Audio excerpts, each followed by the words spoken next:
Hello friends, welcome to our YouTube channel TSP classes. तो कैसे हैं आप सब? आई होप आप लोग बिल्कुल ठीक होंगे।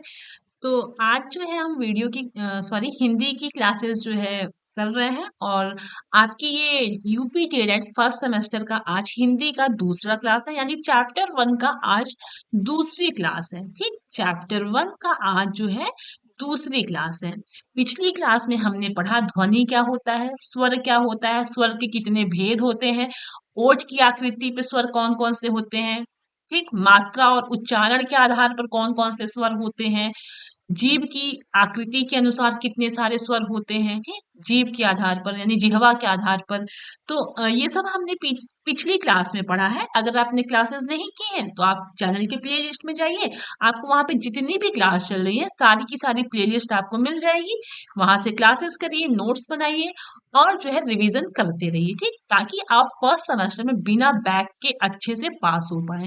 अगर आप पिछले साल का रिजल्ट्स देखते हैं तो आपको पता चलेगा कि अथाह बच्चों का बैक लगा है।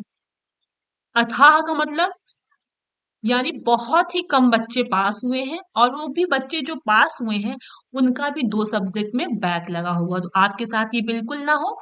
अगर आप लापरवाही करेंगे तो होगा, और मन लगा के पढ़ाई करेंगे तो बिल्कुल नहीं होगा। तो चलिए, आज की जो क्लास है वो है आपका व्यंजन का, यानी चैप्टर 1 में हम स्वर वगैरह सब पढ़ चुके हैं। आज हम व्यंजन के बारे में पढ़ेंगे। ठीक, तो चलिए अब क्लास को स्टार्ट करते हैं। तो देखिए, व्यंजन क्या है।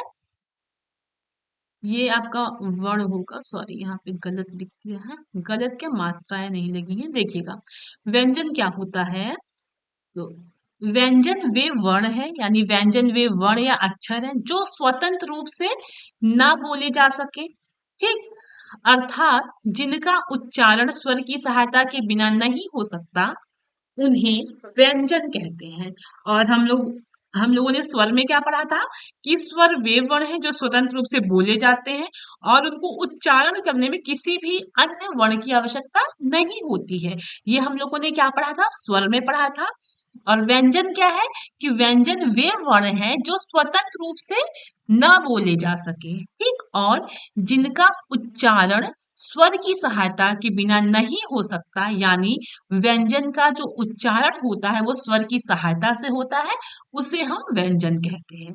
आगे बात समझ में, अभी एग्जाम्पल के थ्रू समझेंगे। तो आगे एक और डेफिनेशन देखिएगा। जब प्राण वायु, ठीक, कंठ या मुख के अवयवों से टकराती हुई बाहर निकलती है तो जो ध्वनियां उत्पन्न होती हैं उन्हें व्यंजन कहते हैं। यानी जो हम जब बोलते हैं तो जो हमारे मुख से वायु निकलता है वो क्या है, जो मुख के अलग अलग भाग से टकराती हुई बाहर निकलती है, उसी को क्या कहा जाता है, जो ध्वनियां उत्पन्न होती हैं उन्हीं को व्यंजन कहते हैं। ठीक, तो व्यंजन देखिए, जैसे क है, ठीक, क से लेके आपके ज्ञ तक सारे के सारे व्यंजन ही है। तो देखिए, जैसे क है ना, तो क क्या है आपका, व्यंजन है। और व्यंजन को अभी हम लोगों ने क्या पढ़ा कि स्वतंत्र रूप से नहीं बोला जा सकता, ठीक, और इनको उच्चारण करने के लिए स्वरों की सहायता लेनी पड़ती है। जैसे ये क है आपका, तो ये जैसे ये क है तो ये व्यंजन तो है ही, लेकिन इसमें स्वर क्या है, मिक्स है, यानी मिश्रित। इसमें स्वर जो है वो मिला हुआ है। अगर हम स्वर को हटा दें तो ये आपका छोटा, ये जो है आधा का बन जाएगा। क्या बन जाएगा आपका, आधा का बन जाएगा, यानी इसमें हलंत लग जाएगा। ठीक, ये आपका जो है ये क आधा क है। जब हम इसमें आपका स्वर मिलाएंगे तब जाके ये आपका पूरा क बनेगा। ये आपका आधा क है। अब जब हम इसमें स्वर मिला दिए तब जाके ये आपका व्यंजन बना। तो वही कहा जा रहा है कि व्यंजन वे वर्ण होते हैं जो स्वतंत्र रूप से नहीं बोले जा सकते, और उनके उच्चारण स्वर में क्या होता है, जिनको उच्चारण करने में स्वरों की सहायता लेनी पड़ती है वे आपके स्वर कहलाते हैं। आगे बात समझ में। और एक और डिफिनेशन है, जब प्राणवायु कंठ या मुख के अवयवों से टकराती हुई बाहर निकलती है तो जो ध्वनियां उत्पन्न होती हैं उन्हें व्यंजन कहते हैं। आगे बात समझ में। अब देखते हैं, जैसे यहाँ पे हम लोगों ने देखा, जैसे क है तो ये आधा क है, और इसमें जब स्वर मिला तब जाके आपको पूरा क बना। ख है तो ये कैसे बना है, ख और आपके स्वर से बना है। ठीक, अब देखते हैं, एक बार और देख लीजिएगा। व्याकरण में जो शुद्ध व्यंजन वर्ण होंगे उन्हें हलंत के साथ ही लिखा जाता है। यानी जो आपके व्याकरण के जो बिल्कुल शुद्ध व्यंजन है, यानी जिसमें स्वर नहीं होते हैं ना, उनको हलंत के रूप में लिखा जाता है। ये आधा क है, ये आधा च है।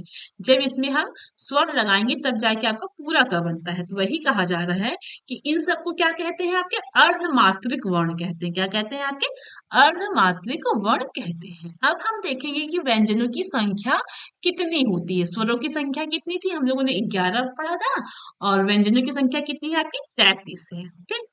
अब देखिए व्यंजन के प्रकार। तो व्यंजन के कितने प्रकार होते हैं? तो पहला आपका स्पर्श व्यंजन, दूसरा आपका अंतस्थ व्यंजन, तीसरा आपका ऊष्म व्यंजन, और चौथा है आपका संयुक्त व्यंजन। ठीक। 4 प्रकार के व्यंजन है। वन बाय वन हम अच्छे से पढ़ेंगे। तो देखिएगा, स्पर्श व्यंजन क्या होता है? जिन वर्णों के उच्चारण में मुख के विभिन्न अव्यय, ठीक, जैसे जो वर्ण का जो हम उच्चारण करते हैं, तो मुख के जो अलग अलग भाग हैं, जैसे कंठ हो गया, तालु हो गया, मूर्धा हो गया, इन सबको जब छूता हुआ वो जो ध्वनि बाहर निकलता है ना, वही आपका स्पर्श व्यंजन कहलाता है। ठीक। तो आपकी स्पर्श व्यंजनों की संख्या कितनी है? 25 होती है। ठीक। क से लेकर म तक के जो वर्ण है वो आपके स्पर्श व्यंजन कहलाते हैं। देखिए ये नीचे है आपका। ठीक। ये आपका टोटल क्या है? आपका स्पर्श व्यंजन है। जैसे क, क, ख, ग, घ, अंग, च, छ, ज, झ, इय, ट, ठ, ड, ढ, अड़, त, थ, द, ध, न, प, फ, ब, भ, म। ये जो है आपका टोटल, ये जो पांचों वर्ग है, क से लेके प वर्ग तक, ये सब आपके क्या है? स्पर्श व्यंजन है। कौन से व्यंजन है आपके? स्पर्श व्यंजन है। ठीक। अभी हम लोगों ने पढ़ा कि ऐसे वर्ण, ठीक, जो क्या करते हैं, मुख के जो अव्यय हैं उनको जो स्पर्श करते हुए जो आपके अक्षरों या वर्णों का उच्चारण किया जाता है, वो आपका स्पर्श व्यंजन होता है। तो जो मुख के अव्यय है, यानी जो मुख के भाग है, वो कौन कौन से हैं? कंठ हो गया, तालु हो गया, मूर्धा हो गया, दंत हो गया, ओष्ठ हो गया।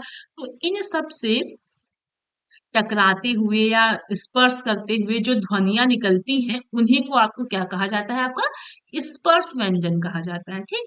क्या कहा जाता है? स्पर्श व्यंजन कहा जाता है। आगे बात समझ में, स्पर्श व्यंजन क्या होता है समझ में आया? फिर से देख लीजिए।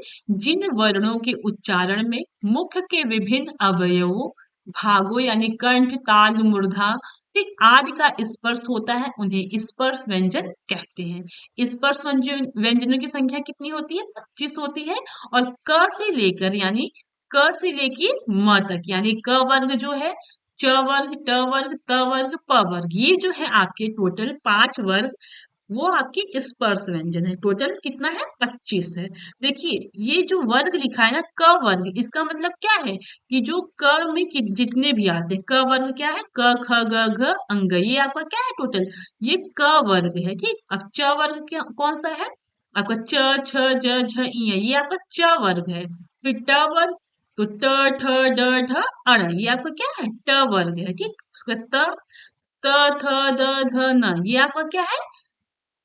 क वर्ग है। ठीक। प वर्ग, प, फ, ब, भ, म, ये आपका क्या है? प वर्ग है। ठीक। अब आगे हम जब उच्चारण पढ़ेंगे तो वहां पे और अच्छे से पढ़ेंगे। आगे बात समझ में।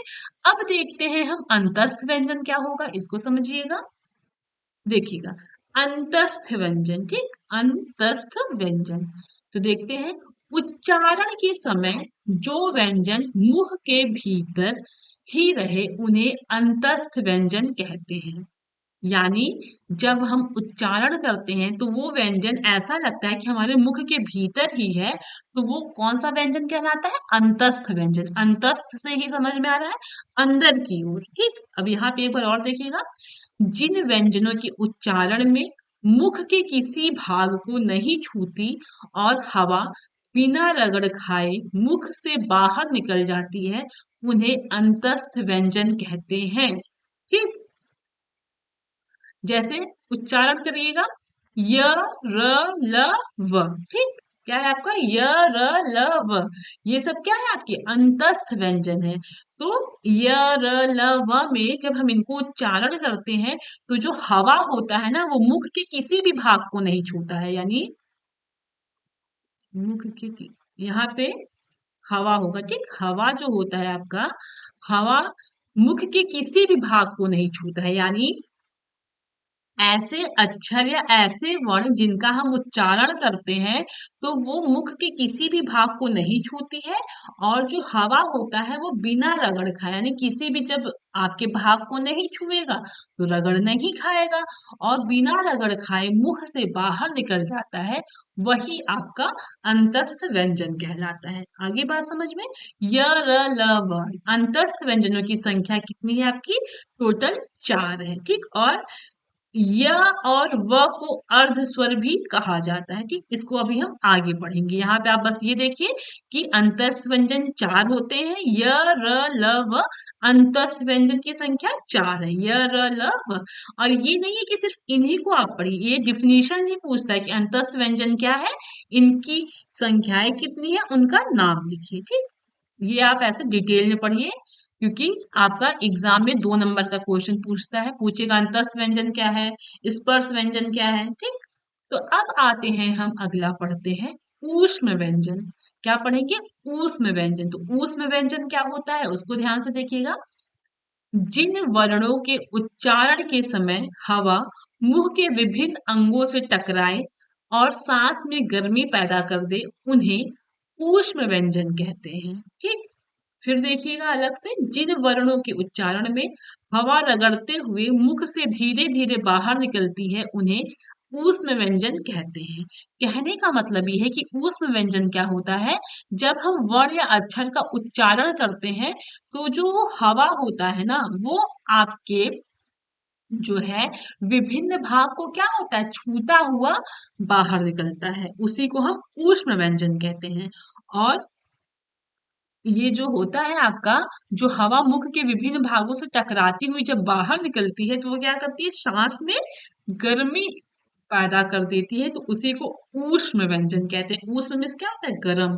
तो वही कहा जा रहा है कि जिन वर्णों के उच्चारण के समय हवा मुंह के विभिन्न भागों से टकराते हुए ठीक सांस में गर्मी पैदा कर दे, उन्हें ऊष्म व्यंजन कहते हैं। एक और देखिएगा, जिन वर्णों के उच्चारण में हवा रगड़ते हुए मुख से धीरे धीरे बाहर निकलती है, उन्हें ऊष्म व्यंजन कहते हैं। और ऊष्म व्यंजनों की संख्या 4 होती है। सीटी वाला श, ठीक, पेट पार्श, सादा स, ह। अब आप इन चारों को बोलेंगे तो आपको खुद लगेगा कि आपकी जो सांस है वो गर्म है। श, श, सादा स, ह, है ना।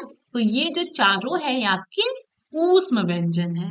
आई बात समझ में? फिर से देखिएगा, जिन वर्णों के उच्चारण के समय हवा मुंह के विभिन्न भागों से टकराए और सांस में गर्मी पैदा कर दे, उन्हें ही ऊष्म व्यंजन कहा जाता है। और ऊष्म व्यंजनों की संख्या आपकी 4 होती है। क्षिति वाला श, पेट फाड़ श, सादा स और ह। ये 4 क्या है आपके? ऊष्म व्यंजन है। आई बात समझ में? अब देखिए संयुक्त या मिश्रित व्यंजन क्या है, इसको समझिएगा। दो व्यंजन, ठीक, दो व्यंजन वर्णों के मेल से जो वर्ण बनते हैं, उन्हें संयुक्त मिश्रित व्यंजन कहते हैं। यानी ये जो अभी हम लोगों ने संयुक्त स्वर पढ़ा था ना, संयुक्त स्वर की संख्या 4 थी, है ना, ए, ए, ओ, अ। और उसी तरीके से आपका संयुक्त व्यंजन है, इनकी भी संख्या कितनी है आपकी? 4 है। तो संयुक्त व्यंजन क्या होता है? दो व्यंजन, यानी इसमें सिर्फ व्यंजन ही व्यंजन होंगे, दो व्यंजन के मेल को क्या कहते हैं आपके? संयुक्त या मिश्रित व्यंजन कहते हैं, ठीक। जैसे आधा क और जब ये वाला स मिलके क्या बनाएगा आपका? छ बनाएगा, यानी छ से क्षत्रिय, ठीक। ये आधा क और स जब मिलेगा तो आपका छ से क्षत्रिय बनाएगा, ठीक। आधा त और र जब मिलेगा तो आपका क्या बनाएगा? त्र बनाएगा। क्या बनाएगा आपका? त्र बनाएगा, ठीक। और आधा ज प्लस इय, ये जब क्या होगा, मिलके क्या बनाएगा आपका? ज्ञ बनाएगा, ठीक है। शीटी वाला श प्लस र मिलके आपका क्या बनाएगा? श्र बनाएगा। आगे बात समझ में?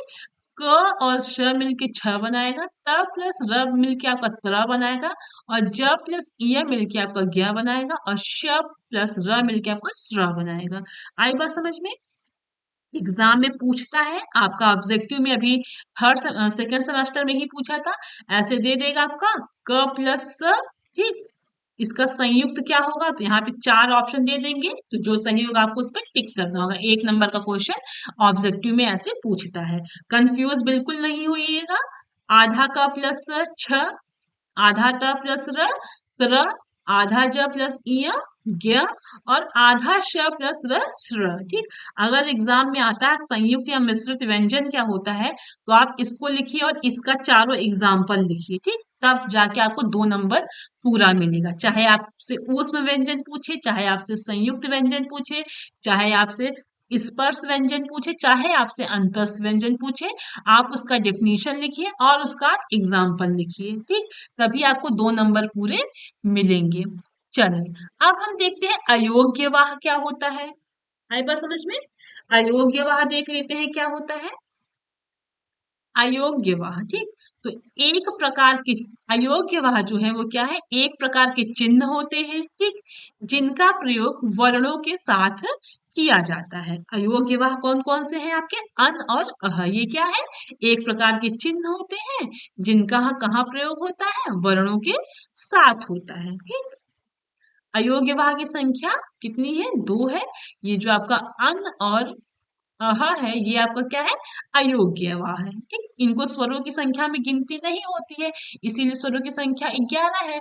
लेकिन जब छोटे बच्चों की आप बुक में देखते होंगे, छोटा अ बड़ा आ, छोटी ई बड़ी ई, छोटा ऊ बड़ा ऊ, री ए ओ अ, अन अह, ये पूरा स्वर में दिया रहता है। लेकिन वो 11 आपका स्वर है, और ये जो आपका अन और अह है, ये आपका क्या है, अयोग्यवाह है। आगे बात समझ में? अब देखते हैं। देखिए, वर्णमाला तथा महेश्वर सूत्र में न पढ़े जाने के कारण ये अयोग्यवाह कहलाती है। यानी ये जो आपका अन और अह है ना, ये वर्णमाला में भी नहीं पढ़ा जाता और महेश्वर सूत्र में भी नहीं पढ़ा जाता है, इसलिए इनको अयोग्यवाह कर दिया गया है। मतलब ये किसी योग्य के ही नहीं है ना, अयोग्यवाह है ये। महेश्वर सूत्र क्या होता है वो आपको संस्कृत में बताया जाएगा। होता तो यही है, वर्णमाला का ही होता है, लेकिन वो संस्कृत में होता है। ठीक। तो चलिए अब हम देखते हैं आगे। वर्णमाला में पढ़े हुए वर्णों के अतिरिक्त 4 वर्ग और भी है, यानी 4 और हैं, वो हम देख लेते हैं। पहला है आपका अनुस्वार, दूसरा है आपका विसर्ग, तीसरा है आपका जिह्वा मूलीय, और चौथा है आपका उपधमानीय। ये क्या होता है ये देख लेते हैं। देखिए, अनुस्वार, ठीक, ये जो आपका अन है ना, ये क्या है, आपका अनुस्वार है। अन जो है आपका, ये अनुस्वार भी है और अयोग्यवाह है। ठीक। और जो अनुस्वार है, इसका उच्चारण कैसे होता है, नाक से होता है, यानी नासिका से होता है। आगे बात समझ में? अगला है आपका विसर्ग। विसर्ग कौन सा है, अह।